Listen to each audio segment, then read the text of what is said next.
A Bíblia diz em Josué, capítulo 14, de 1 a 15. São estas as heranças que os filhos de Israel receberam na terra de Canaã, e que Eleazar, o sacerdote, e Josué, filho de Num,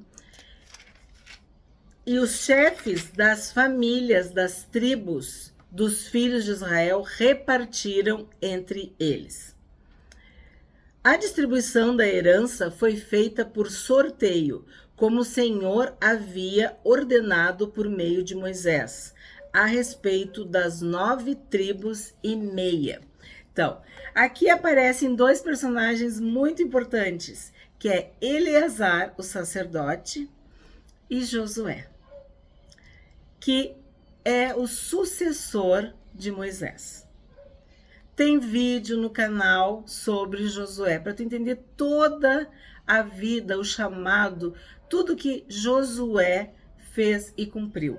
E aqui está falando que o Senhor ordenou que fosse um sorteio. Porque quem assistiu o vídeo de ontem já entendeu que 12,5 tribos recebeu a herança, a possessão, a escritura, como eu falei, do lado anterior do Jordão, que é Gade, Ruben e a meia tribo de Manassés. E agora a gente está falando das demais tribos que receberam a sua parte da herança, a sua parte da terra prometida.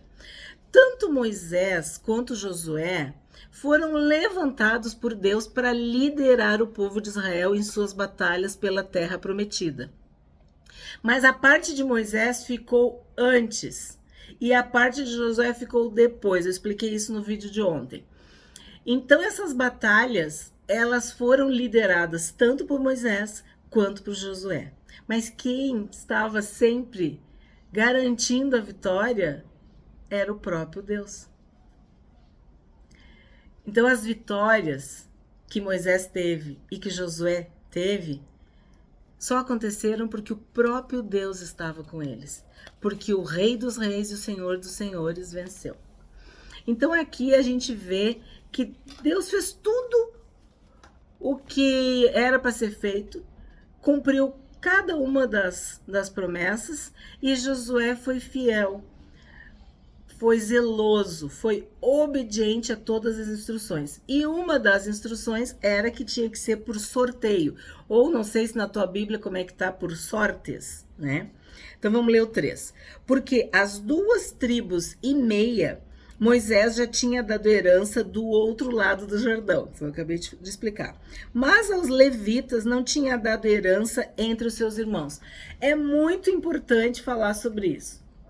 Então, quem ainda está vendo o vídeo hoje, não está acompanhando todo o nosso estudo, desde que começou esse ano de 2024, tem que entender o seguinte, que Moisés atendeu a demanda de Ruben e de Gade, e da meia tribo de Manassés. E agora, as outras tribos estão recebendo a sua herança. Então, tem uma tribo, que é a tribo dos levitas. Ela não ganhou herança na terra. Porque senão a conta não fecha. Se vocês verem as 12 tribos, vocês vão ver que não vai fechar. Por quê? Porque os levitas simbolizam a tribo espiritual, a tribo dos sacerdotes. E eles não tinham uma herança, um quadrado ali, um terreno, um lote. Eles habitavam, eles viviam entre todos os seus irmãos. E o que nós aprendemos com isso? Que a igreja do Senhor Jesus, que é a noiva de Cristo, que nós somos sal da terra e luz do mundo. Nós habitamos entre todos, mas nós não somos daqui. Nós habitamos na terra, nós estamos na terra, nós somos peregrinos, forasteiros, estrangeiros, visitantes, hóspedes, usa a palavra que tu quiser, mas nós não temos propriedade, escritura aqui, porque essa tribo, que é a tribo dos levitas, simboliza aqueles que a sua herança, a sua porção é o próprio Deus. Então, em todas as tribos, em todas as terras, havia uma parte para que os levitas pudessem viver entre os seus irmãos e serem luz do mundo e sal da terra, serem bênção naquele lugar. E ao longo da história de Israel, a maioria dos levitas se manteve fiel. E hoje, segundo estudos, todas as outras tribos se misturaram, se descaracterizaram. A única que se mantém firme, fiel, intacta, pura, descendendo de Arão, é a tribo de Levi, a tribo dos levitas. Por quê? Porque não se contaminaram com esse mundo. Olha que lição para nós. Olha que lição para nós. Estavam entre seus irmãos, conviviam com seus irmãos, mas não eram donos de nenhum pedaço de terra, de nenhum pedaço de chão. Não se apegavam a nada. Tinham tudo, usufruíam de tudo, viviam com tudo, nada lhes faltava, mas não se apegavam a nada. Muito sério essa situação. Eles não tinham herança, pensa nisso, a herança deles era o próprio Deus. Aí agora veio uma história maravilhosa que eu preciso ler de forma expositiva e depois comentar com vocês, tá bom? Que é de 6 a 15. Os filhos de Judá chegaram a Josué em Gilgal, e Calebe, filho de Jefoné, o quenezeu, lhe disse: Você sabe o que o Senhor falou a Moisés, homem de Deus, em Cades Barneia, a respeito de mim e de você. Eu tinha 40 anos quando Moisés, servo do Senhor, me enviou de Cades Barneia para espiar a terra, e eu lhe relatei o que estava no meu coração. Os meus irmãos que tinham ido comigo amedrontaram o povo, mas eu perseverei em seguir o Senhor, meu Deus. Então Moisés, naquele dia, jurou, dizendo: Certamente a terra em que você pôs o pé será sua e de seus filhos, em herança perpétua, pois você perseverou em seguir o Senhor, meu Deus. Vou parar aqui um pouquinho para vocês entenderem. Naquele relato dos 12 espias, 10 duvidaram, foram incrédulos, infamaram a terra. E apenas 2, Josué e Calebe, creram no Senhor, perseveraram em confiar, em crer, em acreditar, em obedecer ao Senhor. E aquela geração toda pereceu. E quem é que entrou na Terra Prometida? Josué, que é o líder, e Calebe. E aí o que ele está falando? Ele está relembrando Josué de tudo que Deus prometeu para ele e para os seus filhos. Então, nessa parte está contando a herança de Calebe. Mas assim, de novo, a concretização da promessa. 10. E agora eis que o Senhor me conservou com vida, como prometeu. 45 anos se passaram. Gente, não tem como tu não te emocionar. Desde que o Senhor falou essas palavras a Moisés, quando Israel ainda andava no deserto. E agora, eis que estou com 85 anos. Então, vocês estão entendendo? Quando ele recebeu a promessa de Deus, ele tinha 40 anos. E passaram-se 45 anos. E agora a promessa ia se cumprir. Agora Calebe ia receber a sua herança. E olha que coisa linda o que ele diz. O Senhor me conservou com vida. Então, se tu tem promessa, se tu tem palavra de Deus, não tema.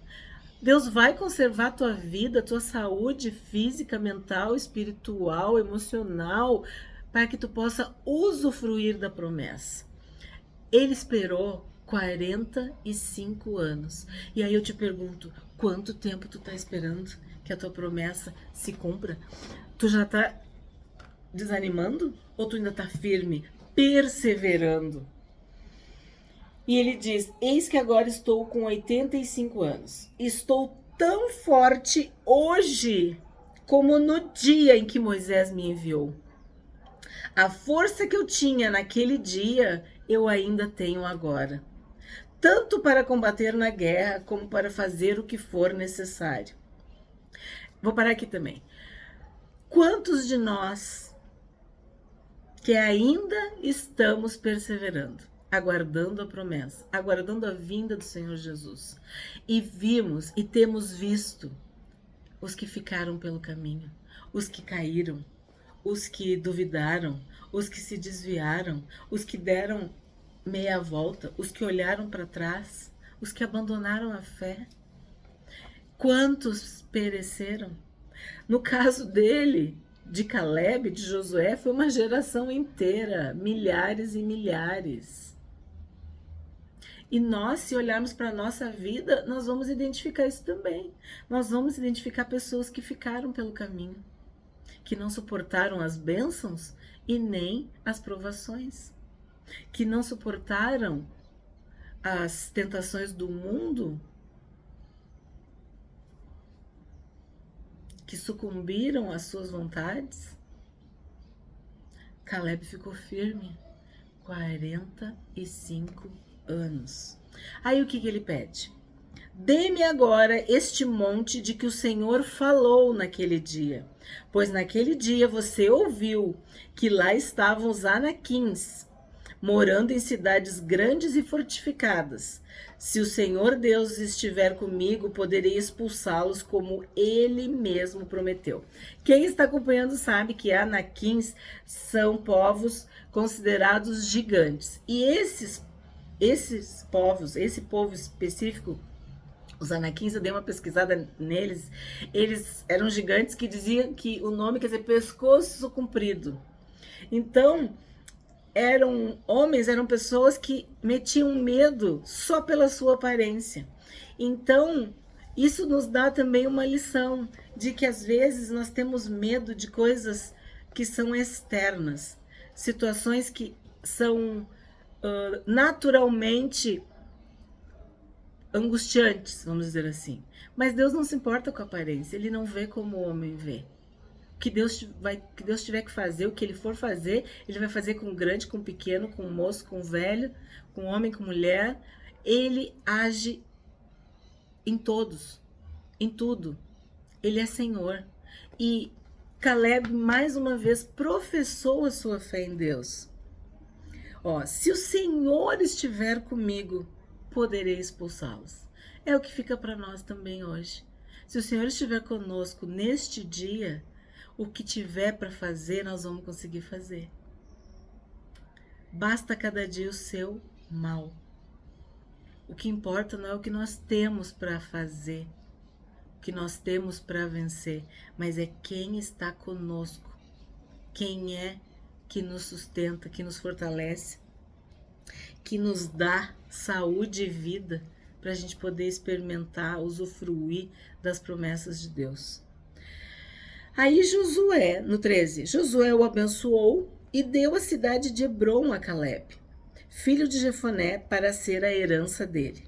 Por isso Hebrom passou a ser de Caleb, filho de Jefoné, o quenezeu, em herança até o dia de hoje, visto que havia perseverado em seguir o Senhor, Deus de Israel. Então, ele perseverou. O que a palavra nos diz? O que a Bíblia diz para nós? Aquele que perseverar até o fim será salvo. Que a gente não desanime, que a gente não fraqueje, que a gente não duvide, que a gente permaneça firme até o cumprimento das promessas. Seja uma montanha, seja expulsar gigantes, seja perseverar no deserto, seja espiar a terra, não sei o que Deus tem preparado para cada um de nós, mas o que a gente sabe é que todo dia nós temos desafios, mas nós não estamos sozinhos, nós não estamos sozinhos. E aqui mostra outra coisa que me encanta, me emociona, eu admiro, que é o esforço de Caleb, o zelo, a coragem, a dedicação, a perseverança, a fé. Porque se manter fiel por 4 horas, 4 dias, 4 meses, 4 anos, já não é fácil, né? Agora, 45 anos. E ainda dar glória a Deus e ter força para expulsar os gigantes da tua terra? Tem algum gigante na tua terra, então tu tem que expulsar, em nome de Jesus. Tu tem que tomar posse da tua herança. Tu tem que fazer aquilo que Deus já falou para ti. Tu tem que cumprir aquilo que Deus já disse que vai fazer.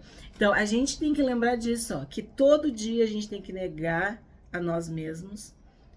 Temos que seguir o caminho de Deus, o caminho de Jesus, negando-se. Negue-se a si mesmo. Tome a sua cruz e me siga todo dia. Então, esses 45 anos começaram um dia, 2 dias, 3 dias, 4 dias, uma semana, um mês, um ano, 2 anos, entende? É uma vida perseverando em seguir ao Senhor, em obedecer ao Senhor. Eu acho simplesmente lindo isso. Caleb aguardou em força, com espírito de fortaleza e com fé por 45 anos, para receber o Monte Hebron como herança do Senhor. E vocês sabem quem reinou em Hebron, né? Vocês lembram? Davi, 7 anos ele reinou em Hebron. O zelo que nós temos, a fé, o esforço que a gente tem em guardar a lei de Deus, as palavras de Deus, as promessas de Deus, é a mesma que vai nos acompanhar para poder receber a concretização da promessa. Porque a gente trabalha para ficar firme, todo dia renunciando, rejeitando as tentações, firme no caminho, pedindo a Deus, orando, como Josué, para não se desviar nem para a direita nem para a esquerda, ficando firme na presença de Deus. E Deus vê e recompensa. Porque pensa que todos morreram, todos pereceram, todos ficaram para trás, só Josué e Caleb. Por quê? Porque eles tiveram fé, porque eles foram zelosos, obedientes, se esforçaram. E Deus é fiel para cumprir tudo o que ele falou. Deus é fiel. Ele cumpre as suas promessas. E ele vai fazer o que ele disse. Custe o que custar. Passe o tempo que passar. Seja gigante, não seja gigante. Deus vai cumprir. Porque Deus não é homem para que minta, nem filho do homem para que se arrependa. E aí vamos para o 15 e último versículo. Antes disso, o nome de Hebron era Kiriat Arba. Este Arba, na minha outra vez, este tal de Arba, foi o maior homem entre os anaquins. Então imagina, os anaquins já eram gigantes do pescoço comprido, né? E ainda o gigante mais gigante se chamava Arba. E aí ele botou o nome da terra, botou o nome dele na terra. E aí vem esse pedacinho, que é bem no finalzinho do versículo. E a terra repousou da guerra. Então, há um tempo em que tu vai expulsar os gigantes, há um tempo em que tu vai vencer, há um tempo em que vai ter paz e vai ter repouso. Mas não desanima, não te deita nas cordas. Porque enquanto a vida vai ter que ter luta, tu vai ter que perseverar. Mesmo diante da concretização da promessa, mesmo diante das vitórias, a gente não baixa a guarda. Lembra quando estudamos a armadura de Deus? Estudamos todas, vamos assim, as partes da armadura da vestimenta, mas a gente lembra que no final dizia permanecer inabalável. Depois de ter vencido tudo, permanecer inabalável.